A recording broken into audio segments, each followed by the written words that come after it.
By the age of 7, my son Mus'ab was calling the adhan in the mosque. But how did that happen? It wasn't through fear or force. It started with something much simpler. Mus'ab has always been a very gentle, soft-hearted child. From a very young age, he loved the adhan.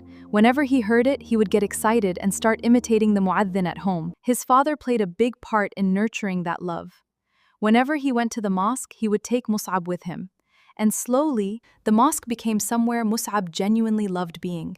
It wasn't a place he associated with fear or punishment. It became part of his life. I tried to support that love too. When Mus'ab was just 4 years old, whenever the adhan was called and he wanted to go to the mosque, I always let him go. I would accompany him myself because I wanted to make sure he was safe. Sometimes his uncles would take him too. So little by little, he became familiar with the mosque and with salah. I remember one Fajr in particular. His father was out of town and Mus'ab was still very young. But that morning he woke up and insisted on going to the mosque. I couldn't just let such a small child go alone, so I took him myself to the nearby mosque. Looking back now, that moment may have seemed small, but perhaps those small moments were building something much bigger. By the age of 7, Mus'ab became a mu'adhin. When I look back at his journey, I realize that salah didn't suddenly become important to him at 7. The foundation had been built years before, through hearing the adhan, going to the mosque with his father, being accompanied by his mother, and seeing prayer become a normal part of his life. And I think there is something parents can learn from this. Children don't only learn from what we tell them, they learn from what they repeatedly see, hear, and experience.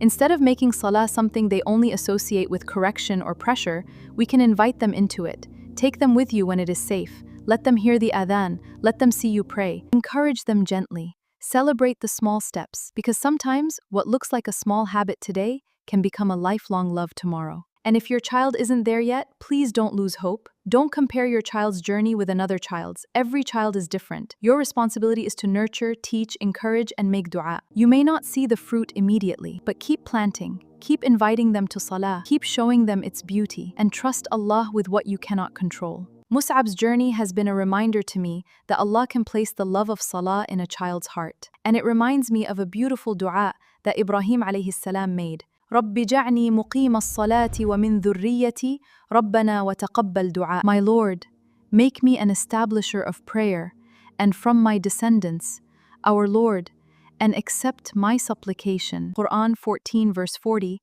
I ask Allah for this for Mus'ab, for all my children, and for your children too. Ya Allah, make us and our children steadfast in salah. Make prayer beloved to our hearts. Keep our children firm upon your obedience, protect their faith, and accept our du'as for them. Follow the Akhirah project. We prepare